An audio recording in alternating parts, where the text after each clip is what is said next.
Hello, and thank you for joining us today in our study of the book of Psalms.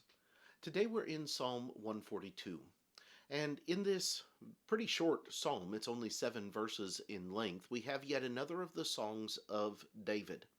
And yet this one is going to hearken well back in David's history to his very early days before he is the king of Israel. We'll say a little bit more about it in just a moment. But for now, let's read Psalm 142. Beginning in verse 1, we find these words: I cry out to the Lord with my voice. With my voice to the Lord I make supplication. I pour out my complaint before him. I declare before him my trouble. When my spirit was overwhelmed within me, then you knew my path. In the way in which I walk, they have secretly set a snare for me. Look on my right hand and see, for there is no one who acknowledges me. Refuge has failed me. No one cares for my soul. I cried out to you, O Lord. I said, You are my refuge, my portion in the land of the living. Attend to my cry, for I am brought low. Deliver me from my persecutors, for they are stronger than I. Bring my soul out of prison, that I may praise your name.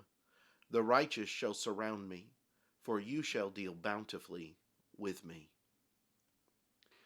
This is ascribed as being a song of when David was in the cave. But as we go through and as we look at the song, it harkens back to this time when he is running from King Saul. So, what is the point of him being in the cave? Well, you go back and there's a couple of different options as to when this may have fallen or alluded back to. The first one is in 1 Samuel chapter 22, the second in 1 Samuel chapter 24. In both instances, he is on the run from King Saul, and he is just simply trying to stay alive. And Saul has chased him into the wilderness. He has chased him in and among the mountains. And in one instance, he corners him at the cave, and then the Lord delivers him. And in another instance, you have David, who is not going to take advantage of an opportunity to kill Saul, but rather he is instead going to let him go and show that he has no animosity toward him.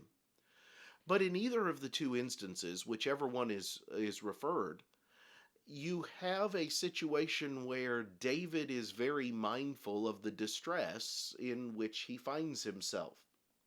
And whether this psalm was actually written in the midst of one of those events, or whether it's written after, looking back toward those events, because many of the statements that are made in this song are in the past tense, as though they have already occurred. Whether it happens just after or some time after, we don't know. But it alludes back to this time where David is seeking out God's help. And as a matter of fact, you have the statement that is made in verse 3 where he says, My spirit was overwhelmed within me. Then you knew my path, in the way in which I walk, and have secretly, or they have secretly set a snare for me. David says, I was overwhelmed. I was in a place where I did not know where I was going or what to do. I didn't have an answer for the traps that had been set around me. He says in verse 4, Look at my right hand and know that no one is with me. No one has acknowledged me. Refuge has failed me. There's no place to go except to God. And that's the emphasis of the circumstance. David doesn't have anywhere else to go. And so he says in verse 5, I cried out to you, O Lord. Again, that past tense. This is something that was done in the past. I cried out to you, O Lord, and said, You are my refuge, my portion in the land of the living. Attend to my cry, for I am brought very low. David is going to ask God to be his refuge. He is going to ask God to help him and to be his strength and to give him the help that he needs. And God is going to do that, whether it be in the circumstances of 1 Samuel 22 or chapter 24. David is going to be brought out of those predicaments in a very distinctive way. But what about us?